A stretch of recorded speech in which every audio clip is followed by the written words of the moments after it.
Good morning, everybody. I'm joined with Alice today, and we're going to talk to you about some issues around whistleblowing. Hopefully you can see and hear me. I've got a technical issue with my laptop, so I'm on my phone. Apologies if you can't, and please drop me a line in the Q&A if I need to do anything different. But I'll carry on for the time being. So if we just go to the introduction slide, what we thought we'd do in the session today is just do a little bit of a review as to how whistleblowing is defined and the main statutory definitions, but then look at how the number of claims are growing in relation to how people assert a whistleblowing complaint and how it gets interwoven into grievances. Obviously, we've had a lot of change around COVID and health and safety concerns, and it's an area where Alice is just going to take us through some of the top tips as to how you might unpick those issues and be alive to the wider whistleblowing concerns. Whistleblowing is a complicated topic, so we are going to try and keep it fairly high level in the time we've got today, and not get into too much detail, and we can always follow up separately if there are particular points or concerns that people would like to address. So just moving on to the first of the slides then, looking at how whistleblowing is defined. And there are a number of ingredients, if you like, to someone successfully being able to bring a whistleblowing complaint. First of those is to look at who is protected. And classically, employees are obviously protected, but the category of protection is wider than employees. It also includes workers, and it potentially includes some wider groups, including agency workers that you may be engaging. Depending on your structure, it may also include LLP members or other officers associated with your organisation. What it generally doesn't include, because you have to be in some form of contract or employment, of job applicants or volunteers, or those who are genuinely self-employed, albeit you may need to work through whether they fall under the worker status. So you need somebody who's engaged by you in a broader sense, and then that they're raising concerns. And then what you first look at is whether there is a qualifying disclosure. And there are, again, a number of ingredients as to what makes a qualifying disclosure. The first of those is that there is disclosure of information. So someone is providing information when they're raising their concern. The way in which they can do that can be written or it can be verbal. These days, people also refer to video evidence and things like that. They're all potentially admissible and all relevant. But the key ingredient here is that the complainant is conveying facts and not just raising concerns or an allegation. And obviously that's very important when you're looking at grievances, and Alice will perhaps unpick that a bit further. So if someone who said, we're concerned that you failed to comply with the COVID guidelines, that wouldn't be conveying information, it would just be raising a concern and wouldn't be necessarily a qualifying disclosure.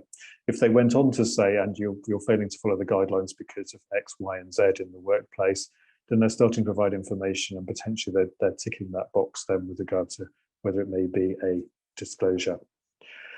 As well as providing information, that information has to be relevant to a particular subject matter. And there are various categories of subject matter that are relevant for a whistleblowing complaint. And those that generally relate to criminal offences, a breach of a legal obligation, a concern about a miscarriage of justice, health and safety dangers to an individual, damage to the environment, or a deliberate attempt to conceal any of those on this prescribed statutory list. When someone is raising making a disclosure and raising a concern, they have to have a reasonable belief in the wrongdoing. So the concern that they're raising, they have to reasonably believe that on objective grounds. So they can't just be throwing out information for the sake of it. They need to reasonably believe it. They can ultimately be wrong, but there needs to be a reasonable basis on which they believe it to be true and believe in what they're saying. And since 2013, to tackle some of the way in which the case law was going in whistleblowing, that reasonable belief also has to be in the public interest.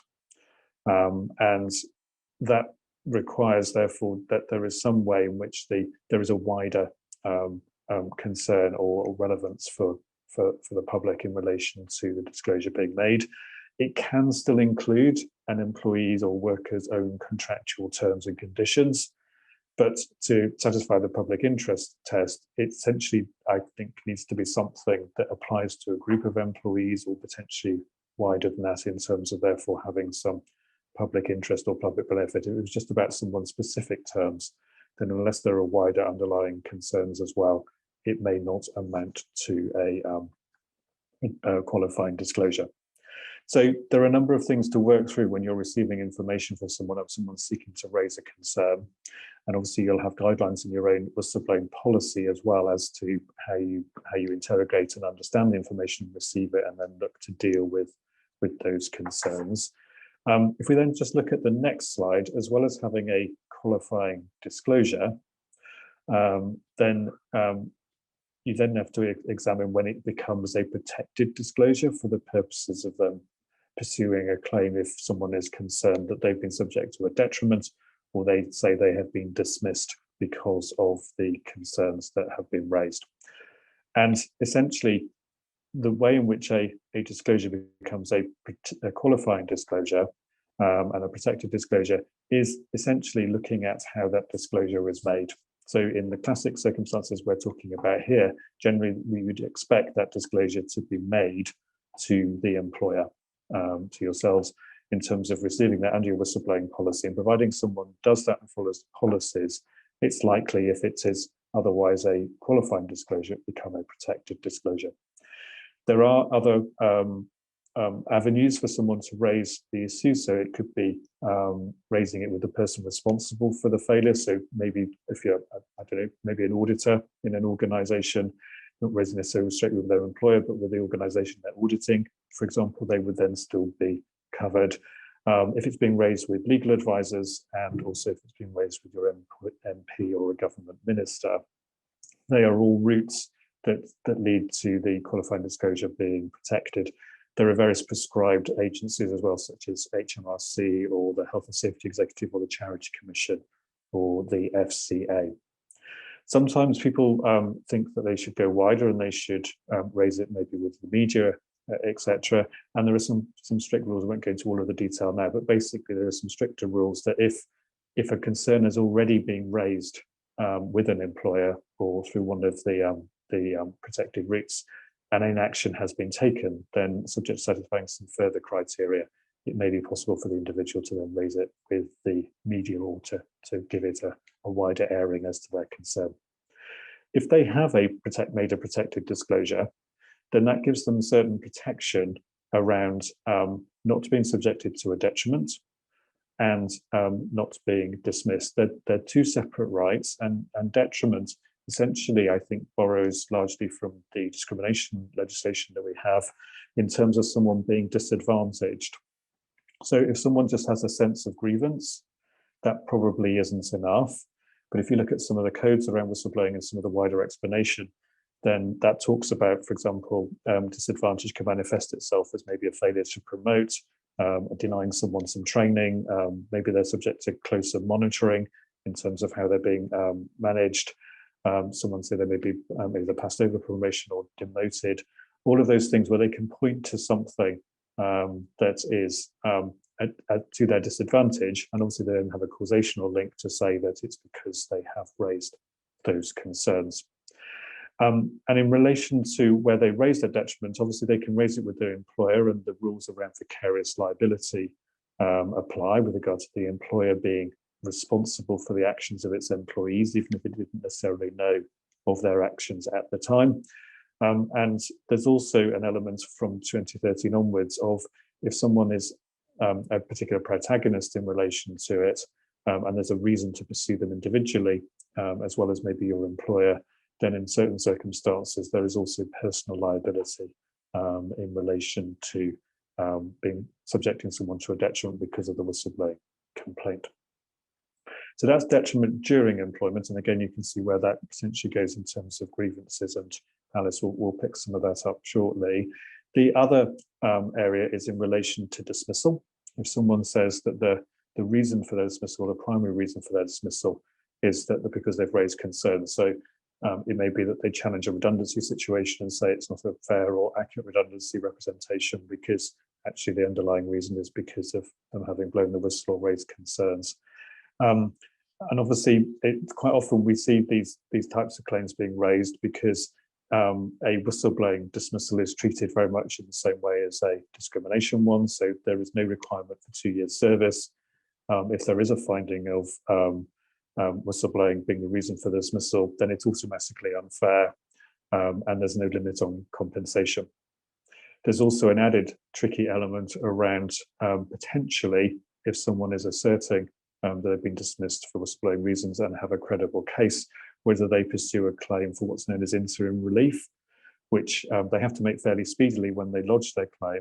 But if they're successful, it means that their employment is either deemed to continue, or the employer has an option to agree to continue their employment until their case is tried. So it gives them an income and a salary during that period, and therefore can be a fairly expensive undertaking when you're looking to deal with a claim relating to whistleblowing.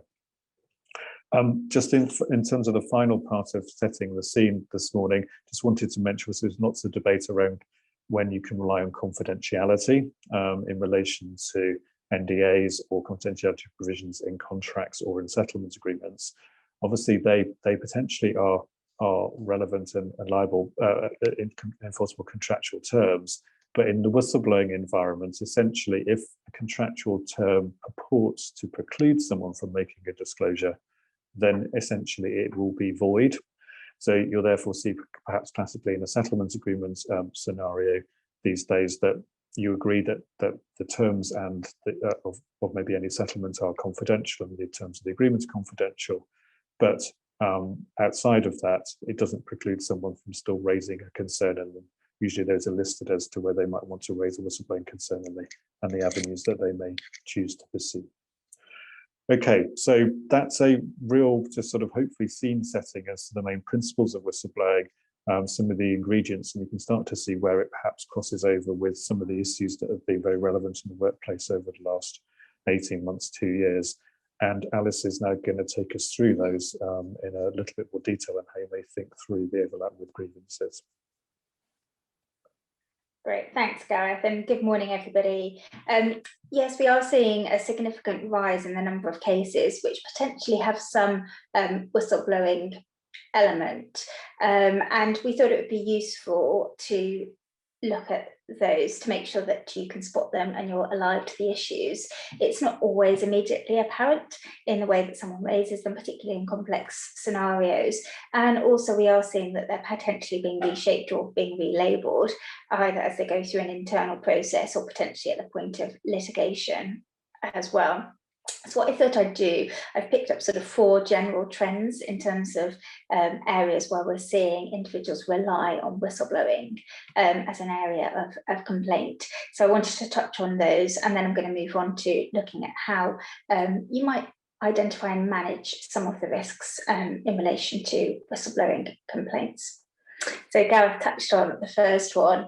Over the last 2 years, we've obviously had the impact of the COVID pandemic, and actually we've seen a huge increase. I think this accounts for some of the increase in whistleblowing, where individuals are raising concerns around the way risks are managed in the workplace, and particularly the effective implementation of measures.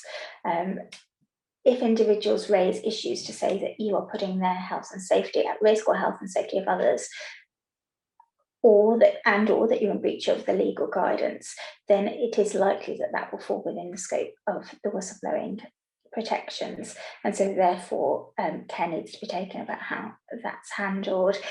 Just this week we've seen a number actually around the working from home if you can guidance, which I think is deliberately vague, and has definitely opened up an avenue for individuals to say that they don't think a requirement to be in the workplace is something that is in line with the guidance, or protecting their health and safety.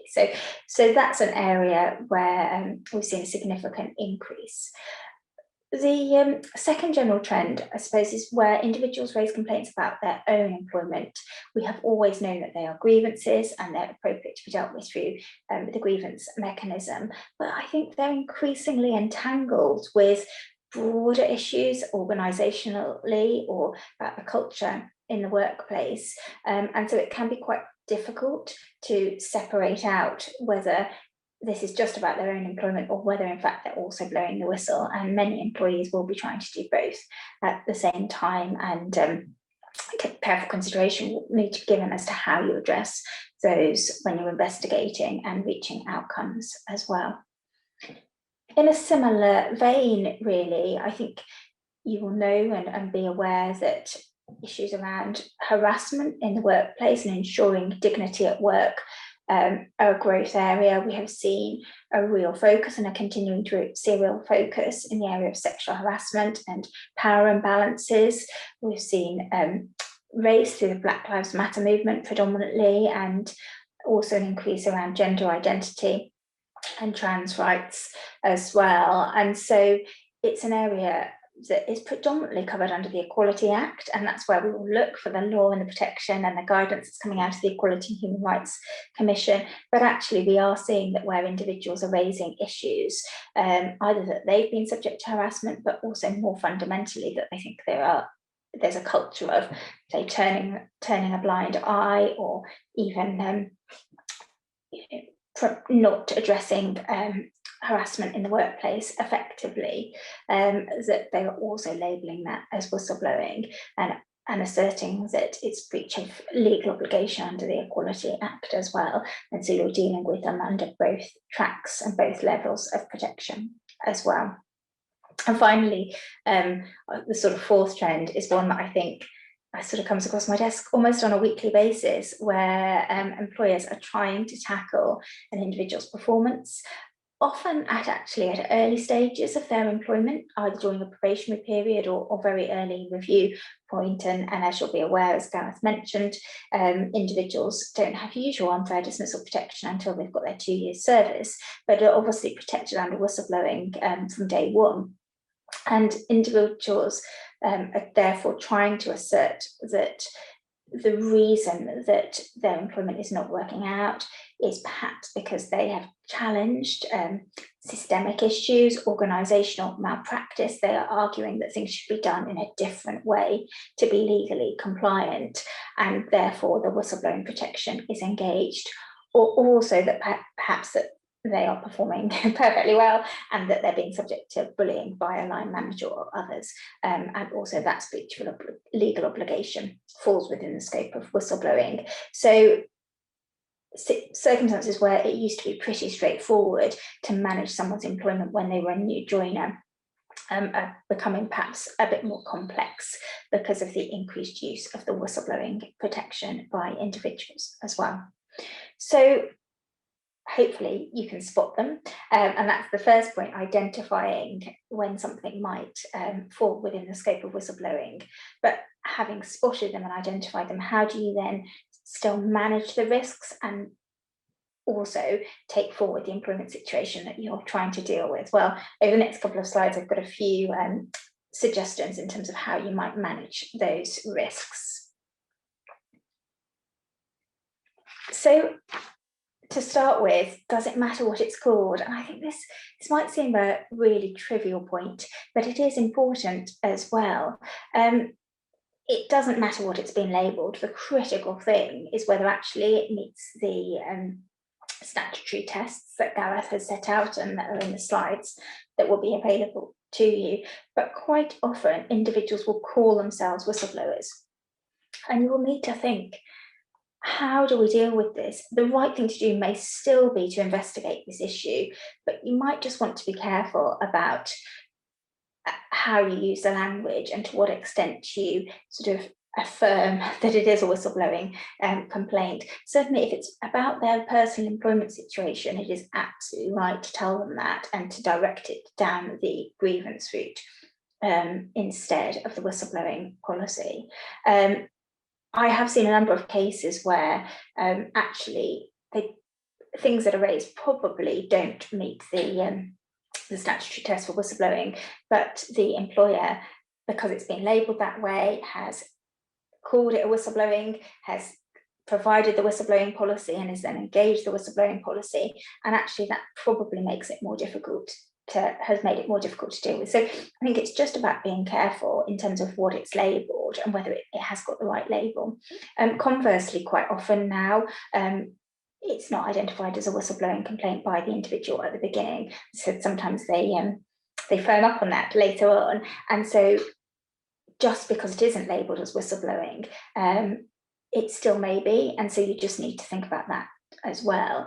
And so this really comes to thinking about what policies you have got and what is the right policy to engage, and check that your policies work well together, because sometimes it might not matter necessarily exactly which policy you're using, as long as you're complying with the stages in all of them. But do work out which policy applies, and you should all have whistleblowing policies these days. If you haven't, I'd certainly recommend that you do so. The critical thing in all cases when an individual is blowing the whistle is really to demonstrate that you are willing to investigate it effectively. And even if in tandem you've got issues with their conduct, if you think they're only blowing the whistle because you're tackling their performance, or any other number of things, that doesn't stop you having to effectively investigate the issues that they raise. And actually it's going to put you in a much, much stronger position to deal with any allegations that you've not treated it seriously, or you've subjected them to a detriment because they've blown the whistle. If actually you can say, no, we were quite prepared to deal with that, and we have gone about doing that in an effective way. So those of you who know me will know I've done a fair amount of training around investigations, and I'm not going to get bogged down in that now. In this short session this morning, you'll be glad to know, but do think about who it's appropriate to appoint as an investigating officer when it's a case that may be a whistleblowing complaint. You need to think about who's got the relevant skills and expertise in your organisation, and it may be that it's worthwhile running some additional training for individuals who are going to be investigating, and particularly so that they understand the whistleblowing framework and the protections that apply as well. Think about the terms of reference in terms of what they are being asked to do and what outcomes are being sought. And again, as Gareth mentioned, think carefully about confidentiality. Sometimes whistleblowers raise concerns anonymously, and even though you would want to encourage them to put their name forward so that things can be dealt with perhaps more thoroughly, actually they are entitled to remain anonymous. They may come forward but still want to be their name to get confidential in the context of a process. So you will need to think quite carefully about how that is managed within a whistleblowing investigation. It's really important that you get on with it in a prompt and not unreasonable delay. Sometimes these things can be really difficult, but actually it's never going to help if something is dragged on. And again, sort of in terms of a tactic, certainly if you're trying to manage an employment situation that's already pre-existing prior to the complaint being made, you want to think about whether you can run them in tandem or whether you need to deal with the whistleblowing first, and you'll want to draw a line under it and have some distance before you pick up the employment matter. I think it's just really important to demonstrate to all concerned, actually the people raising the issue, anyone who's involved in the complaint, but also the wider staff body from a cultural perspective, that you are taking it seriously, that individuals can raise concerns, and that you will investigate thoroughly and deal with them seriously, whether or not they end up being upheld.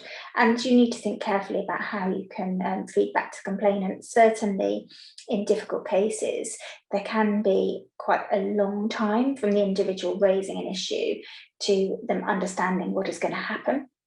And how much they're entitled to know.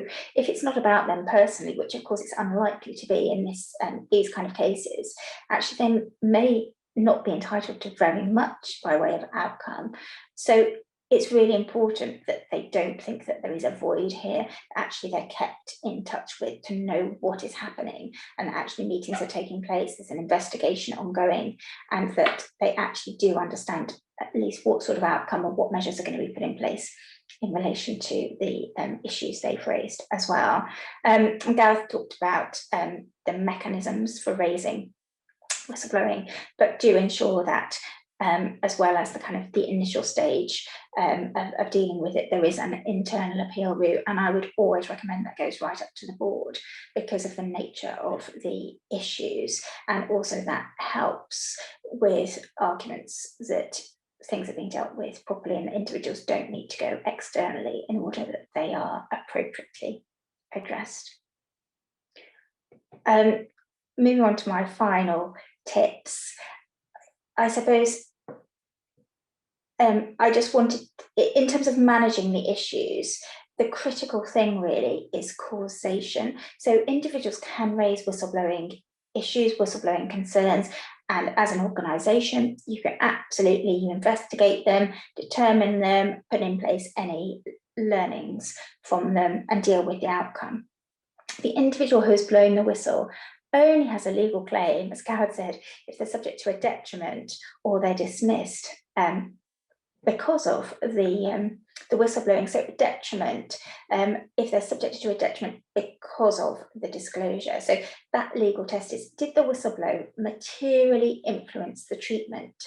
It's probably harder than the dismissal cases because, as Gareth said, detriment is really broad, can include perhaps being ostracised, being performance managed, being not being promoted, or not having access to training, as well as perhaps sanctions in the workplace as well. So detriment is really broad, but you need to think about breaking the line of causation as well. And that's absolutely the case as well in relation to a decision to bring somebody's employment to an end. It will only be unlawful if the reason, or the principal reason, the main reason, was because of the whistleblowing disclosure. So in terms of how to manage these when the issues become really entwined in dealing with them, it's really important to think about how you can separate them. I would really advocate the use of chronology. So it's really helpful to have a timeline so that you can understand when you perhaps started raising things, when they raised things, and how things were dealt with. So that, because of course anything that predates the disclosure can't relate to it. So that's a really important thing to remember and to know in the timeline as well. And then think really carefully about things that post-date it and who is involved. Make sure that there's separation of roles so that decision makers, although they may know, of course, of the disclosure, can perhaps find it easy to assert that they've not been influenced by it or by the outcome because they've simply not been involved with the process. And make sure that you've got a really clear audit trail. So a number of cases that I've dealt with where somebody has blown the whistle during a process to manage their employment, for example, in order to still proceed to go through your own employment process and perhaps ultimately bring their employment to an end, it's really critical that you've got a clear audit trail to show that that was unrelated to the whistleblowing disclosure. So, on one track, you've got the fact that they raised an issue, it's been investigated, and you've reached an outcome, and that's all been dealt with. And then separately, what are the reasons that you need to manage their employment, and what evidence have you got, and does that stand up to scrutiny? And of course, the burden will be that much higher when they've blown the whistle, and particularly if the timeline is difficult. Sorry, that's my phone, busy December. Anyway, that brings me to an end of the content that we were going to talk about today. Hopefully that's been helpful, even though at a high level, and we're really happy to take your questions. So I think we've got one question at the moment. So can an ex-employee raise a complaint under whistleblowing? And if so, how should this be managed? That's really interesting.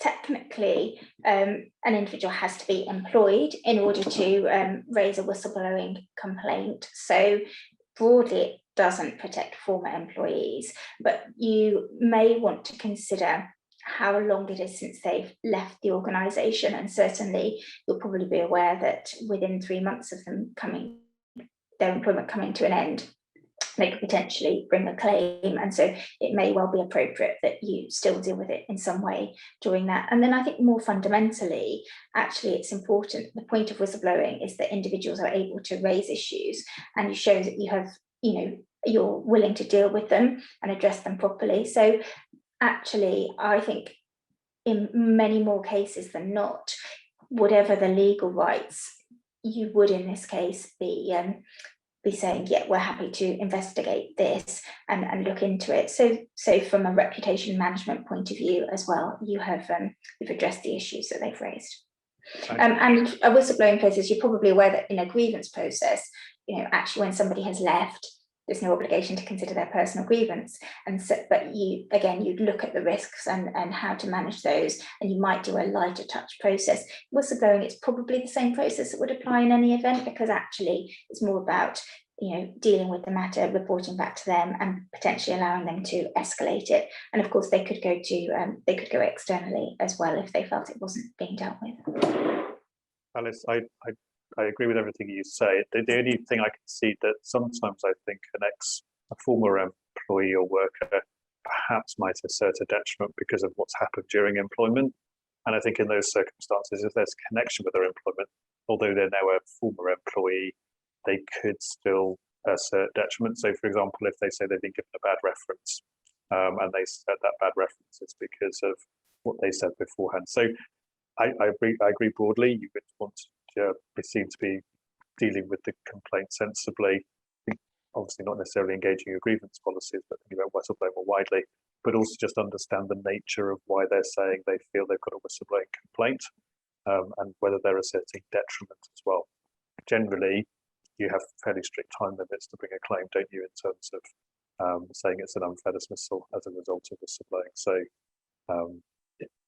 person asking that question may just need to think through the facts of what's being asserted and why, in terms of how you might be managing a whistleblowing risk as well as just dealing with the issue that's being raised. Okay, great. We've got another question in the inbox. Should whistleblowing policies include bullying and harassment, or is that best managed under grievance procedures? Again, Gareth, do you want me to answer first, and then you fill in?